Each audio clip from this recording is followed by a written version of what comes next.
1절서부터 11절까지 너희 중에 죄 없는 자가 먼저 돌로 치라 이렇게 말씀하셨어요. 근데 이 가늠한 여인을 하나 붙잡아 와서 예수님 앞에 세웁니다. 예수님 앞에 세우는 이유가 무엇이냐?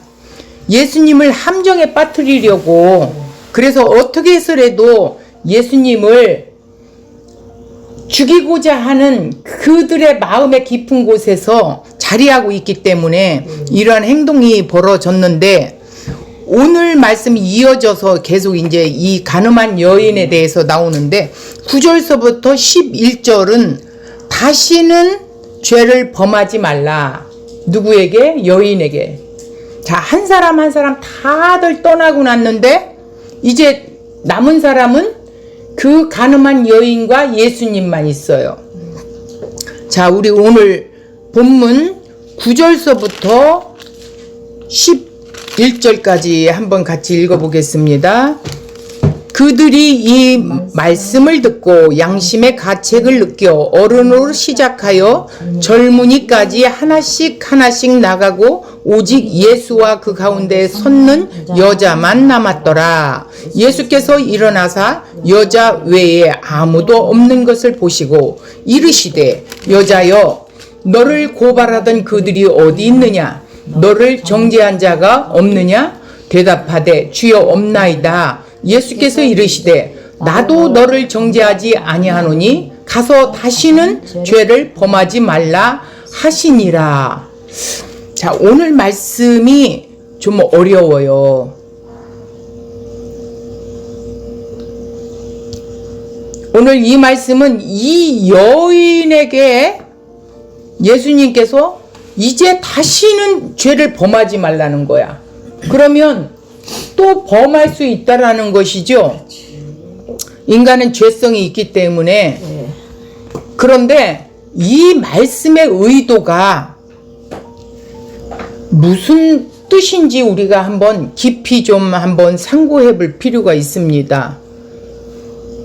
너를 정죄하지 아니하노니 이렇게 했어요. 정죄라는 것은 심판하지 않는다라는 거예요. 심판에서 자유케 된다라는 거예요. 자, 오늘 이 말씀 속에서 여기서 이 본문에서 한번 전체적으로 본다면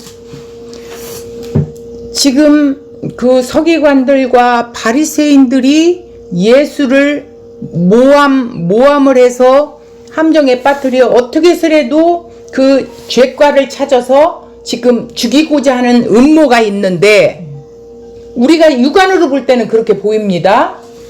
그런데 이 속에 하나님의 뜻이 있다라는 걸 발견해야 되겠더라고요. 아, 이러한 모든 상황이 왜 이렇게 흘러갔을까? 이것은 하나님의 의도이고 하나님의 계획 안에 있다라는 거예요. 이 죄인이라고 손가락질 받는, 율법으로는 당연히 돌에 맞아서 죽어야 할 죄인을 예수님이 만나 주시는 거예요. 그럼 왜 만나 주셔서 어떻게 되느냐? 나도 너를 정죄하지 않겠다라는 거예요. 그러니까 심판할 그 자격 속에 있는 사람을 예수님이 심판하지 않겠다라는 거예요. 그럼 어떻게 해요? 자유한 자가 된 거죠? 가만히 살펴보니, 깊이 묵상해보니 결론은 하나님의 계획이었다. 예수님께서 이 여인을 구원하기 위해서 이 사건을 어떻게 만드셨다라는 거예요. 자, 그러면 우리가 좀 더 깊이 한번 살펴보도록 원고로 한번 나아가 봅시다. 그들이 이 말씀을 듣고, 자, 그들이 이 말씀을 들었다는 건 뭐예요?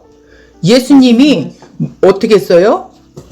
말없이 바닥에다 땅에다가 손가락으로, 그것도 나무로 한 것도 아니고 돌로 한 것도 아니고 손가락으로 무엇을 쓰셨어요. 그리고는 어떻게 해요? 그들에게 물으면서 이렇게 해요. 그들이 묻기를 맞이하는지라 이에 일어나. 예수님이 엎드려서 이제 굽혀서 손가락으로 쓰시고 일어나셔서 어떻게 해요? 이르시되라는 것은 이제 그들한테 너희 중에 죄 없는 자가 먼저 돌로 치라 이렇게 했어요.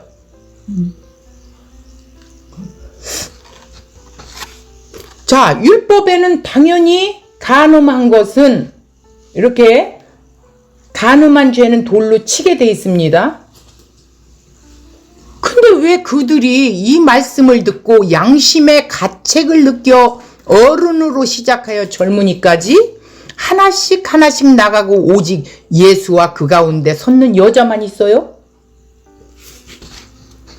자, 어른이 먼저 양심의 가책을 느껴 자리를 뜨기 시작하자 젊은이들까지도 덩달아서 이렇게 자리를 뜨게 되었죠. 그러면 누가 어른이냐는 거야. 자신의 불의한 모습을 볼 수 있는 자. 그럼 오늘 이들이 떠난 이유는 우리가 잘 생각해야 됩니다. 그냥 떠난 게 아니에요.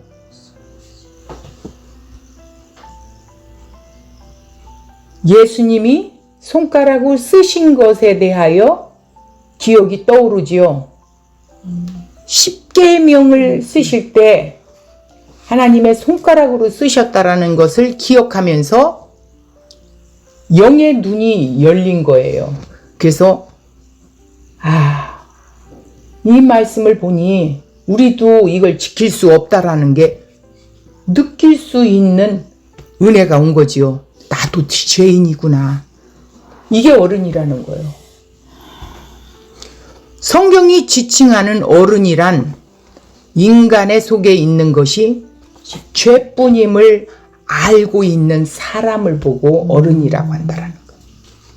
로마서 7장 18절에 보면 내 속 곧 내 육신에 선한 것이 거하지 아니하는 줄 아노니. 이 말은 뭐예요? 우리 안에는 선한 것이 하나도 없다라는 거예요. 선은 누구에게만 있어요? 하나님에게만 있죠. 예수님에게만 있다라는 거예요. 선을 행하는 것은 없노라 이렇게 돼 있어요. 그래서 모든 사람이 죄를 범하였음에 하나님의 영광에 이르지 못했던 거예요. 그런데 오늘 이들이 하나씩 둘씩 떠난 것은 영의 눈이 열려서 자신을 볼 수 있는 내 속에 죄뿐이 없구나 이러면서 악뿐이로구나 이걸 알게 된 거죠. 이런 사람이 성령을 받은 사람이라는 거예요. 복음의 세계에선 육신의 나이, 경륜은 하나도 중요하지 않아요. 육신의 나이 중요하지 않아요. 복음의 세계에서 중요한 것이 뭐예요, 그럼? 죄의 눈이 열려 자신이 하나님 앞에서 죄인임을 아는 자가 복음의 세계 속에 들어온 자들이라는 거죠.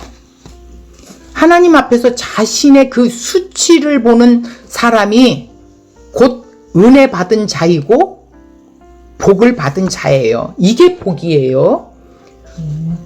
자, 제 아무리 나이가 많아도, 제 아무리 지식과 지혜가 많아도 자기 자신의 죄를 보지 못한다면 그는 어린아이 뿐이죠. 그 자리에 있던 모든 사람들이 자신을 스스로 죄 있는 자로 어떻게 했어요? 인정하게 되게 된 거예요. 예수님의 말씀을 듣고 양심의 가책을 받았다는 것은 자신들 역시 죄 있는 자인데 자기의 죄는 생각하지 아니하고 여인의 죄에 대해서만 심판하려고 한 잘못됨을 어떻게 깨닫게 되었다.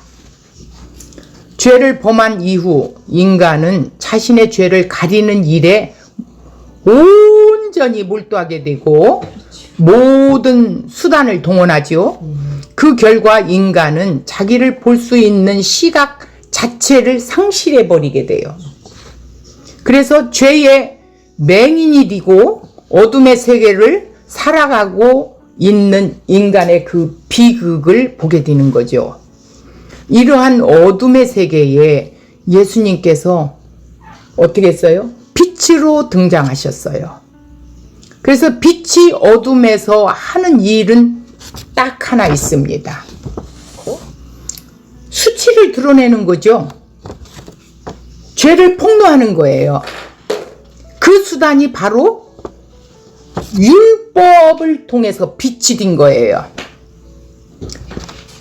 율법을 통해서 빛으로 보니까 죄가 보이게 되는 거예요. 이 빛 앞에서 인간은 죽음을 경험하게 돼요. 죄의 삭은 사망이죠. 율법은 죄는 어떻게? 반드시 심판을 받아야 돼요. 그러니까 죽음을 경험하게 되는 거죠. 자, 그래서 빛으로 오신 그리스도를 극도로 미워하게 되는 거예요. 오늘 서기관과 바리새인들이 그렇게 이리저리 음모를 꾸며서라도 예수를 죽이고자 하고자 하는 마음이 이 빛에 대해서 알지 못하기 때문이라는 거예요. 그러니까 그 미워하는 까닭은 무엇 때문에? 빛으로 오신 그리스도를 바라보지 못하고 다른 예수로 바라보는 일이 벌어지고 있기 때문인 거예요. 다른 예수는 뭐냐? 나의 현실을 충족해 줄 수 있는 그런 메시아, 그런 예수를 지금 기다리고 있는데 이런 예수는 필요 없다라는 거예요. 요한복음 3장 21절 진리를 따르는 자는 빛으로 오나니 이는 그 행위가 하나님 안에서 행한 것임을 나타내려 함이라 하시니라.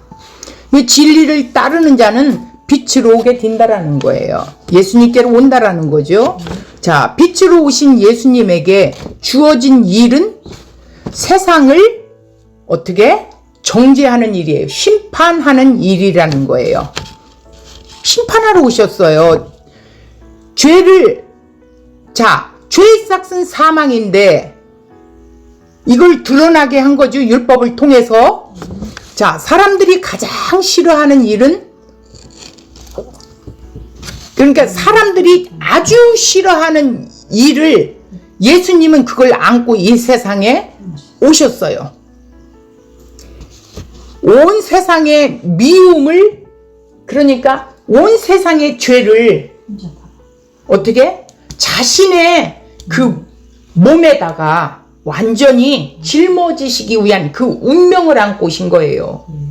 십자가에 대속물로 드려지기 위해서 오신 그런 분이시라는 거예요. 그래서 자신의 수치를 폭로하는 사람을 좋아할 사람은 없습니다. 우리들도 그러면 벌끈 일어나죠.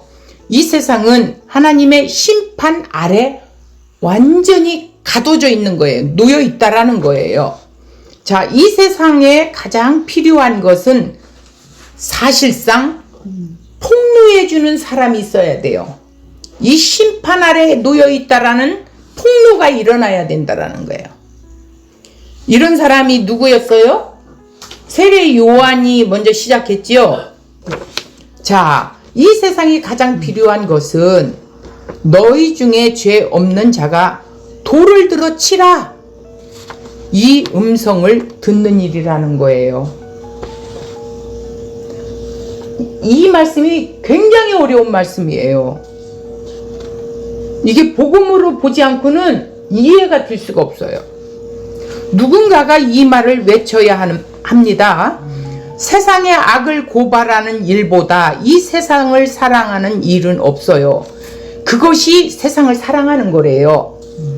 자, 예수님은 세상의 일을 악하다 고발했지요. 요한복음 7장 7절에서 이것이 세상을 향한 주님의 사랑이라는 거예요. 죄를 드러내야 예수님이 필요하니까. 죄인을 구하러 오신 예수님이시니까.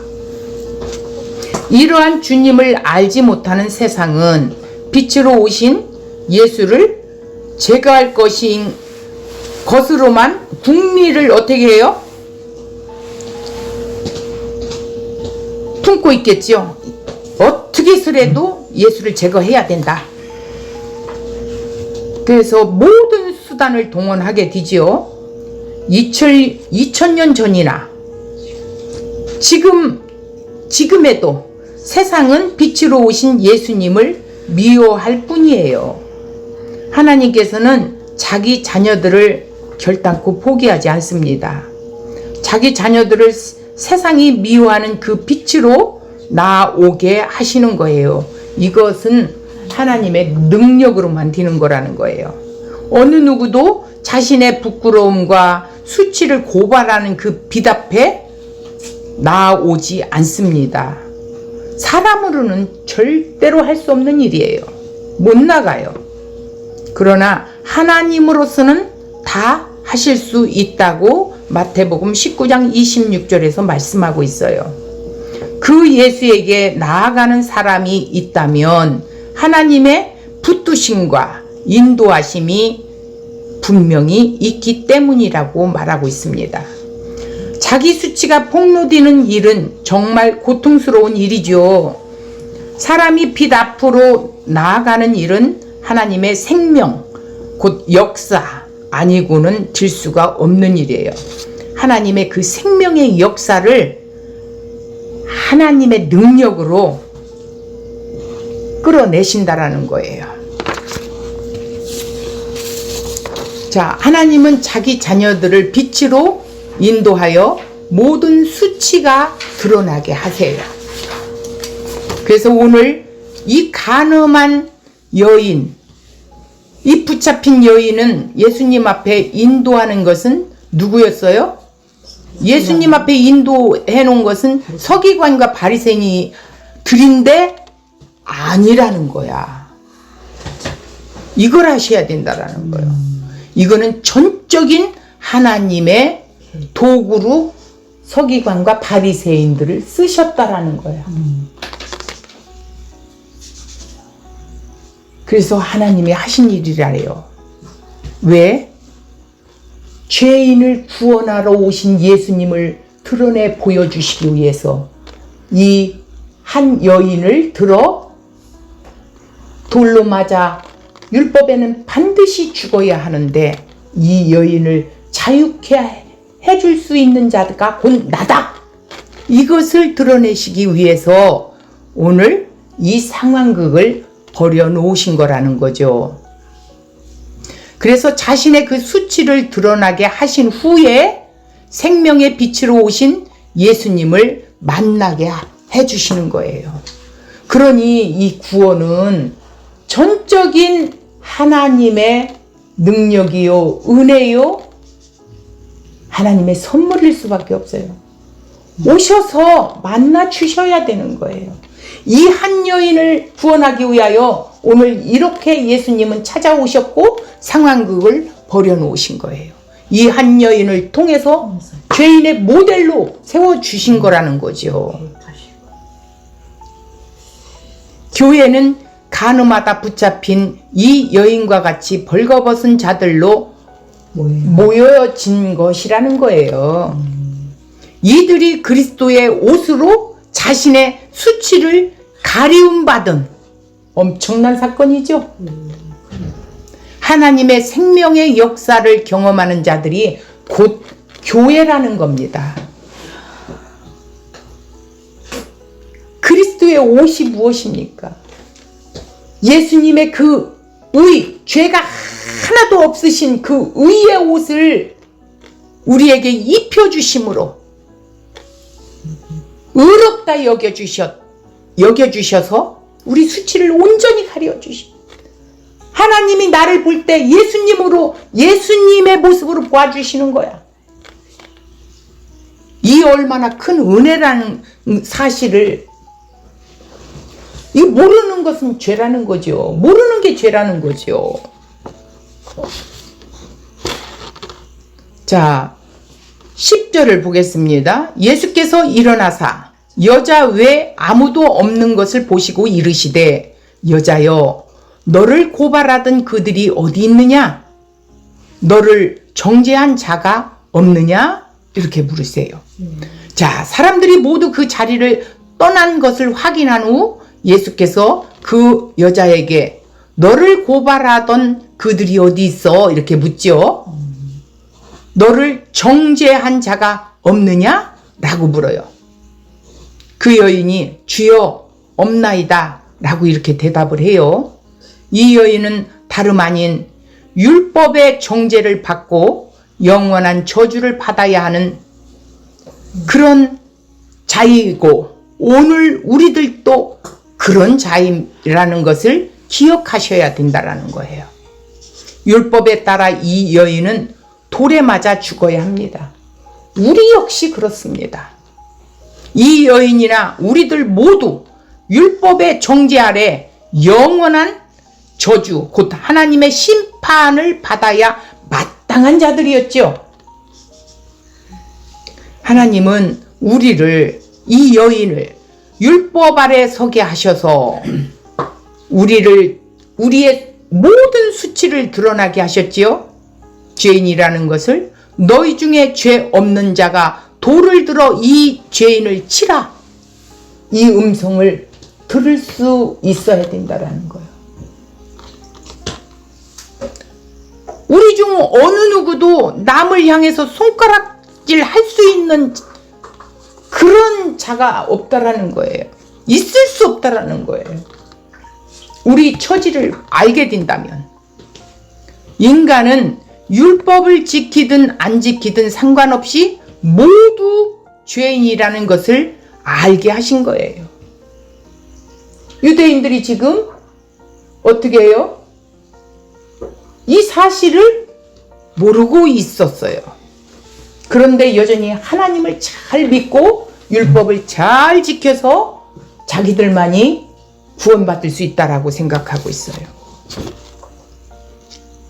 자, 11절 대답하여 주여 없나이다. 10절에서 11절이 이어지죠. 예수께서 이르시되 나도 너를 정죄하지 아니하노니. 정죄하지 않는다라는 건 나도 너를 심판하지 않겠다. 심판이 뭐예요? 죽음이지요. 돌로 쳐서 죽여야 하는 사건이었어요. 가서 다시는 죄를 범하지 말라 하신다는 거예요. 나도 너를 정죄하지 아니하노니 가서 다시는 죄를 범하지 말라. 이 여인은 그리스도 안에서 정죄함에서 영원히 벗어난 자가 된 거예요. 영원이에요. 이 여인은 이제 지옥에 가고 싶어도 갈 수 없지요. 가고 싶진 않겠지요. 그리스도 안에 세계에 거하고 있는 자로 신분이 변화된 거예요. 자, 이러한 여인을 향하여 다시는 죄를 범하지 말라고 하십니다. 자, 그리스도 안에서 정죄함에서 영원히 해방된 우리가 범할 수 있는 그런 죄란 무엇일까? 한번 살펴봐야겠어요. 다시는 죄를 범하지 말라. 자, 여기에 대하여 우리는 정리가 안 되어 있는 것을 볼 수가 있어요. 이 여인이 예수님으로부터 정죄를 받지 않고 용서를 받았는데 다시 죄를 지으면 용서가 그럼 취소될까? 아니겠죠. 예수를 믿으면 죄가 용서받는다는데 그런데 예수를 믿으면서도 또 다시 죄를 우리가 짓는데 이것은 그럼 도대체 어떻게 되는 거지? 요한일서 3장 9절 하나님께로서 난 자는 죄를 짓지 아니한다고 말씀하셔요. 오호. 그러므로 다시 죄를 짓지 말라는 이 말씀의 뜻은 그럼 무엇이냐? 간음한 이 여인이 용서를 받은 것은 율법의 행함이에요? 아니면 하나님의 은혜예요? 네. 그렇죠. 하나님 은혜지요. 율법이 아니지요. 그러면 이 은혜를 입은 자가 이제 무엇을 하면 죄가 되는 거예요? 여기가 중요한 거예요. 여기가 정말 중요한 거예요. 자, 심판을 받아 영원한 지옥에 떨어져야 할 나를 구원해 주신, 돌에 만져서 죽고 저주를 당해야 하는 그 자리에서 자유자로 그리스도께로 오게 한 그 은혜를 잊어버리고 산다는 것이 곧 죄라는 거예요. 자신이 용서받은 근거가 자기의 행함이 아니라 은혜로 주어졌다라는 사실이에요. 은혜로 살아가는 것이 다시는 죄를 범하지 않는다라는 말입니다. 이해가 됩니까? 이해가 돼요? 요한복음 8장 32절에 진리를 알지니 진리가 너희를 자유케 하리라. 진리가 누구예요?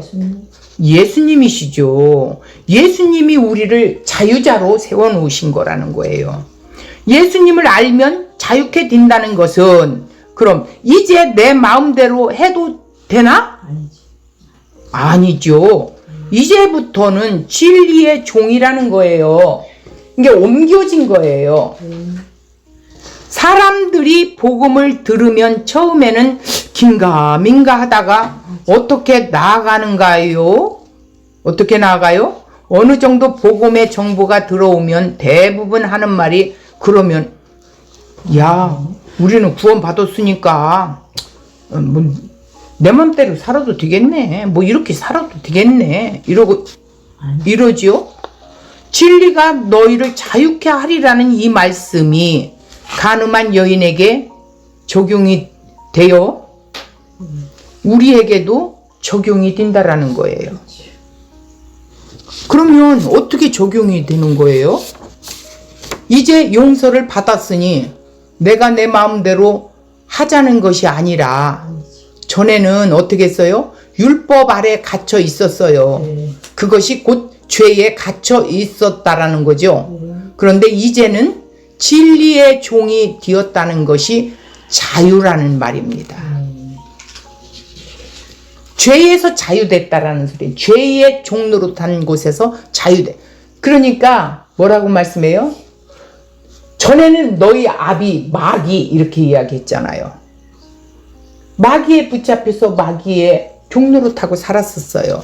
이제는 율법과 상관없이 의롭다 함을 받은 자유를 얻은 것은 이제는 죄의 종이 아니라 의의 종이 된 것이라는 거예요. 로마서 6장 18절, 죄에게서 죄에서 해방되어 의의 종이 되었느니라. 죄에서 해방이 됐대요. 그러니까 당연히 자유자라는 거죠. 율법 아래 갇혔음을 전제로 하는 것이에요. 그러니까 죄로 말미암아 율법에 가두어 있었죠. 즉 그걸 보고 죄에 가두어 있었다, 죄 아래 가두어 있었다 라는 말이에요. 여기서 용서하고 자유를 주셨다는 것은 내 마음대로 해도 되겠네 하는 것이 아니라 누구의 종이 되는 것입니까? 곧 의의 종이 되는 것, 진리의 종이 되는 것, 예수님의 종이 되는 것. 이거는 하나를 말하는 거예요. 즉 그리스도 안에 종이 되는 것이죠. 자, 그런데 우리는 자꾸만 이제 용서받았으니 내 맘대로 살아도 되겠네, 죄 지어도 상관이 없어 하는 것이에요. 죄 지어도 용서받았는데 이미 용서했으니 더 이상 죄를 회개할 필요가 없지 라고 나에게 나아가게 되면 그것은 구원받을 이야기예요. 이들은 자기들의 구원을 확신하면 그것으로 끝이에요.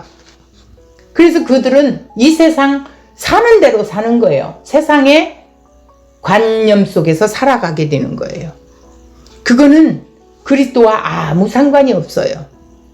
그리스도의 종이 되는 것이 아니라 자기 구원으로 기뻐하며 아주 이기적인 죄인들의 집단의 모임일 뿐이에요. 그런데 이것이 초대교회에도 일어났어요. 니골라당은 이미 영혼이 구원을 얻었으니 육은 맘대로 하여도 죄가 아니라고 했다는 거예요. 이러면서 온갖 죄를 짓는다는 당이 바로 니골라 당이라는 거예요. 또 하나는 잘못된 구원관에 내가 용서를 받았지만 잘못하면 잘 될 수 있으니 평생 조심해야지. 잘못하면 안 돼. 이러면서 전에는 죄의 유혹에 넘어갔으니 이제는 내가 정신을 똑바로 차리고 죄를 짓지 말아야 돼. 아유, 여자들도 조심하고 돈도 조심하고 평생 조심스럽게 살아야 하지. 이렇게 그러하는 자세로 사는 경우가 있어요. 또 다르게 이제는 용서를 받았으니 주님을 위해서 멋지게 일을 한번 해봐야겠어. 이런 쪽으로 나아가기도 해요. 또 자기의 욕심을 따라 사업을 벌려놓고서 내가 거듭났기에 이제는 자신의 행함으로 하나님을 기쁘게 해드려야지라는 것으로 나갈 수도 있는 것이에요. 죄라는 것이 그렇게 단순하지 않다라는 거예요. 이렇게 교묘하게 그럴싸하게 유혹한다라는 거예요. 우리로 하여금 어떻게 하든 예수 그리스도 안에서 끌어내려는 것이 사단의 최대의 목표이기 때문에 얼마나 교묘하게 우리로 하여금 잘못된 예수님을 믿게 하는지 아셔야 된다라는 거예요. 잘못된 예수. 다시는 죄를 짓지 말라는 말씀이 어떤 뜻으로 사용되고 있는가를 우리가 확실하게 알아야 된다라는 거예요. 간음한 현장에 잡힌 여인이 율법의 예대로 하면 돌에 맞아 죽여야 하는데 예수님이 용서를 하신 것이죠. 그 저주는 예수님이 십자가의 지심으로 용서를 얻은 것이 되는 거예요. 그러면 이제 이 여인에게는 적용해서는 안 되는 것이 있어요. 그것은 뭐예요? 율법으로 돌아가면 안 된다라는 거예요. 율법은 이미 이 여인에게는 죽은 것이 되는 거예요. 이미 죽은 거예요. 죄에 대해서는 죽었어요. 예수님이 2000년 전에 죽으신 것이 나도 죽은 것이 된 거예요. 예수님이 율법의 저주를 어디다? 십자가에 대신 담당하시기에 이 여인에게는 율법의 저주가 효력이 없어졌어요. 왜? 율법의 요구를 예수께서 십자가에 완성해 주셨기 때문에. 율법의 요구는 사망이거든요. 십자가에 피를 흘려 주셨잖아요. 그러기 때문에 효력이 없어진 거예요. 이미 사별한 남편이 된 거예요. 예를 든다면 그러니까 율법은 사별한 남편이에요. 죽은 거예요. 이제는 새로운 남편이 있어요. 예수님. 그게 곧 예수님이에요. 로마서 7장 1절 형제들아 내가 법 아는 자들에게 말하노니 너희는 율법이 사람의 살 동안만 그를 주관하는 줄 알지 못하느냐 이렇게 써요. 2절 남편이 있는 여인이 그 남편 생전에는 법으로 그에게 매인밭이나 만일 그 남편이 죽으면 남편의 법에서 벗어났느니라. 그러니까 율법에서 벗어나서 새 언약 대신 예수께로 왔기 때문에 예수가 우리의 주가 되신 거예요. 그러므로 이 여인은 이제 자유자가 된 것이죠. 옛 남편이 살아있을 때는 다른 남편에게 가면 이건 음부가 되는 거예요. 그러면 그 남편이 죽었다면 자유를 얻은 것이 되고 새 남편에게 가도 음부가 되지 않아요. 죄가 안 돼요. 이러한 자유를 주신 것은 율법을 따라 섬기는 것이 아니라 영으로 섬기는 것이, 성령으로 섬기는 것이라는 거예요. 영으로 섬기는 것이 무엇인지 구약에서 예언하고 있는데, 이 언약의 예언을 통하여 한 번 더 확인을 하고자 합니다. 그러므로 하나님의 죄를 다시는 기억지도 아니하는 것이 새 언약의 내용이라는 거예요. 그러면 예수님의 흘리신 피가 곧 새 언약이라는 것이죠. 그러므로 이제 죄를 짓지 말라는 것은 어디에 머무르라는 것일까요? 주님의 보혈의 공로 안에 머무르라는 거예요. 그 은혜 아래 거하라는 거예요. 이것이 죄를 짓지 않는다라는 거예요. 그러므로 이렇게 마음에 말씀을 새긴다는 것이 성령이 임했다라는 것입니다. 그래서 우리로 하여금 늘 은혜 아래 머물게 하는 것이죠. 성령이 임하니 죄가 무엇인지 알게 돼요. 그리고 성령이 임하여 알게 된 죄는 예수님을 믿지 않는 것이 죄인 것이라는 것이 요한복음 16장 9절에 나타나고 있습니다. 그러므로 이제 죄를 짓지 말라는 것은 은혜 아래 살게 하신다라는 거예요. 내가 사는 게 아니에요. 성령을 우리에게 보내주셔서 함께 끝없이 우리 속에서 생수가 흐르듯 주의 성령께서 우리를 그리스도의 은혜로 끌어가고 계신다라는 것이죠. 고린도전서 2장 12절, 우리가 세상의 영을 받지 아니하고, 세상의 영이 아니에요. 오직 하나님께로 온 영을 받았으니, 성령을 받았어요. 이는 우리로 하여금 하나님께서 우리에게 은혜로 주신 것들을 알게 하려 함이라. 성령을 쫓아가야 우리를 말씀을 통해서 그분을 알게 하시는 거예요. 은혜를 알게 하시는 거예요.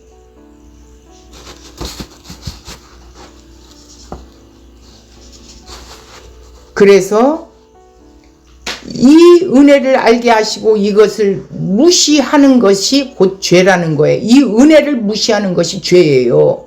예수님의 용서를 자기의 행함으로 바꾸려고 하거나, 또는 예수님이 용서하셨으니 나는 내 맘대로 그냥 살아도 돼 하는 것도 결국 주님의 구원과 전혀 상관없는 자세이죠. 그러면 이제 어떻게 살아야 돼요?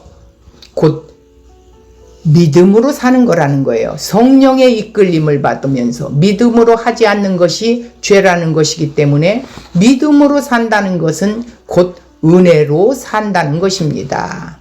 성령님이 어떻게 삽니까? 은혜로 살지요. 자, 요걸 좀 잘 들어보세요. 성령님이 그럼 어떻게 살아요? 이렇게 하면 은혜로 살지요. 이렇게 하고 주의 긍휼하심으로 살아요.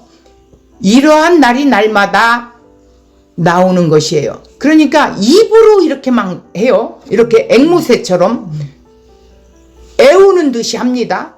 그런 것이 아니라는 거예요.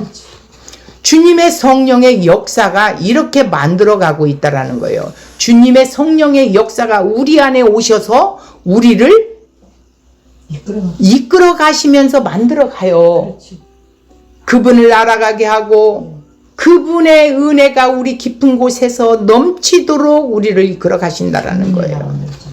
이러한 삶이 우리에게 나타나는지 아닌지 무엇을 통해서?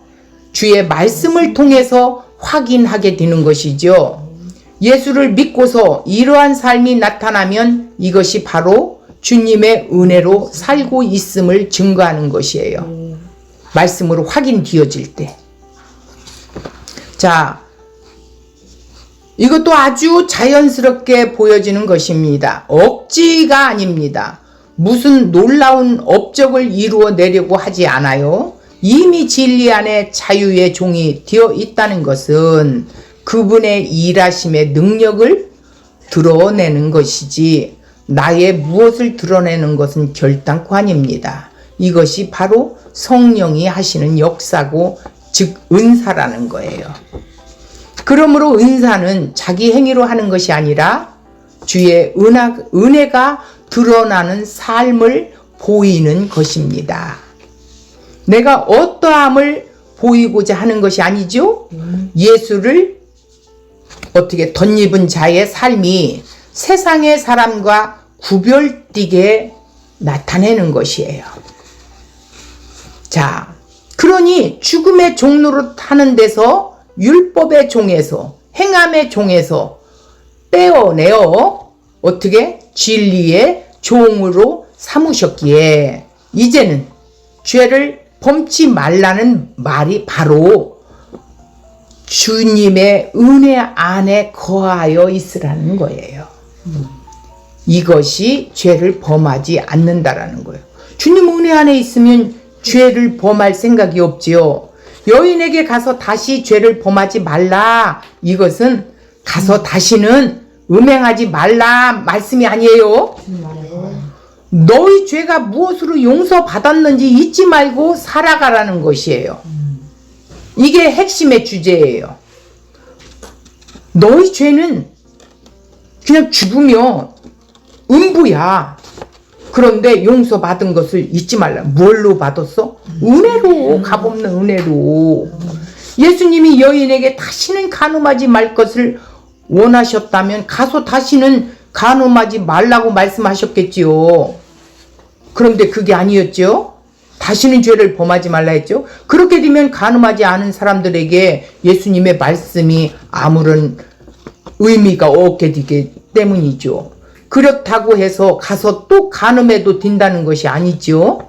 간음이란 행동은 예수님의 은혜를 잊지 말고 살아간다면 이 간음하는 행동은 자연히 어떻게 하지 않게 된다라는 것입니다. 다시 말해서 죄라 하는 것은 뭐 간음, 살인, 도둑질 같은 행동을 두고 하는 말이 아니고 죄는 우리의 죄를 정죄하지 않으시고 용서하신 예수님의 은혜를 잊지 말고 살아가는 것이라는 거예요. 이것을 잊어버리면 어떻게 돼요? 죄죠. 죄는 바로 이것이 죄라는 거예요. 은혜를 잊고 마음에 두지 않고 있기 때문에 간음이 나오게 되고 살인, 도둑질 같은 이웃을 해치는 행동이 나오게 되고 따라서 내가 간음하지 말아야지, 내가 남을 비판하지 말아야지 의지로 스스로 갖지 않는다고 해도 어떻게 해요?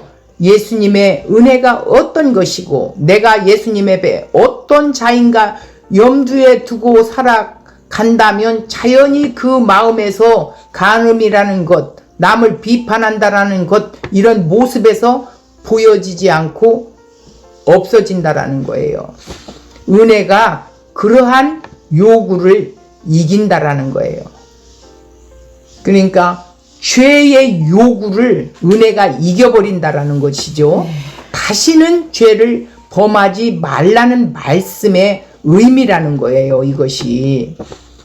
그러니 예수님의 은혜를 생각하는 마음에서 시기나 비판이 나오겠어요? 안 나오지요.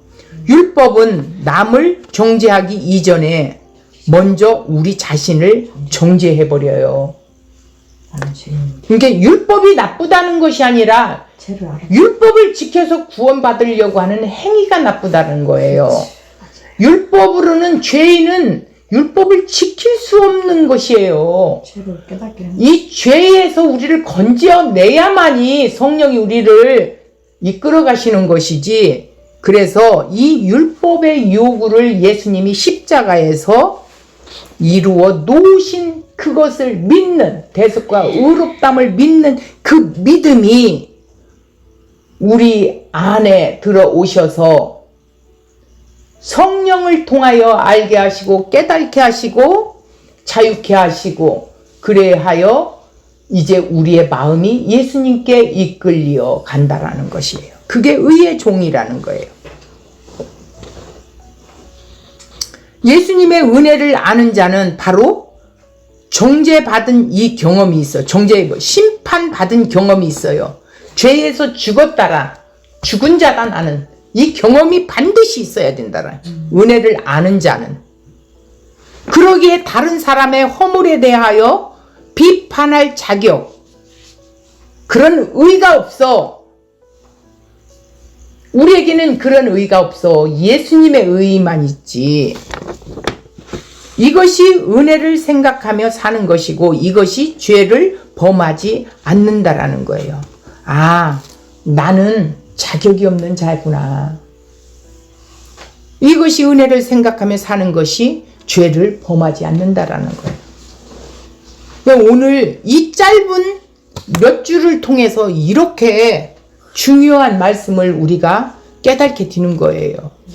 예수님으로부터 심판함, 정죄함을 받지 않고 용서를 받았음을 잊지 않는 것이 곧 다시는 죄를 범하지 말라 여인에게 했던 그 예수님의 음성을 오늘 우리가 들어야 됩니다. 그래서 그 은혜를 결단코 망각해서는 안 된다라는 거예요.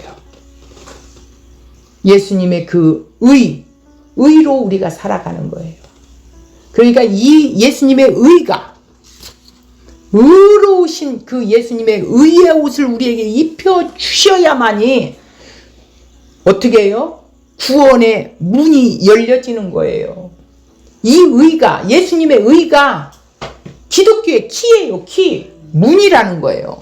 구원의 문, 들어가는 문이라는 거예요. 이걸 잊어서는 안 된다라는 거예요.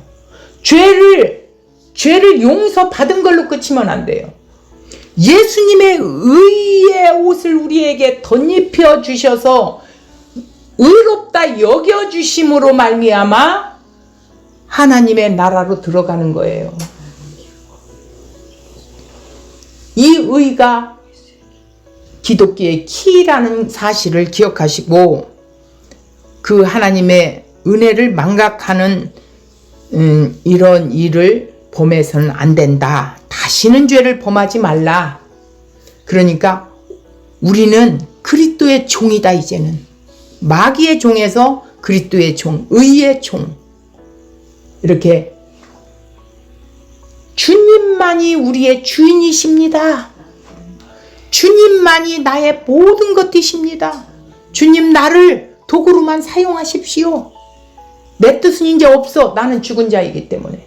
내가 사는 것은 그리스도 안에서 살기 때문에 내가 사는 것이 아니야. 그리스도를 쫓아가야 돼. 그리스도 없이는 우리는 살아갈 수가 없어. 이것을 기억하시기 바랍니다. 자, 오늘 이 말씀 한 주간 동안 또 잘 묵상하시면서 그리스도 안에서 승리하시기 바랍니다. 감사합니다.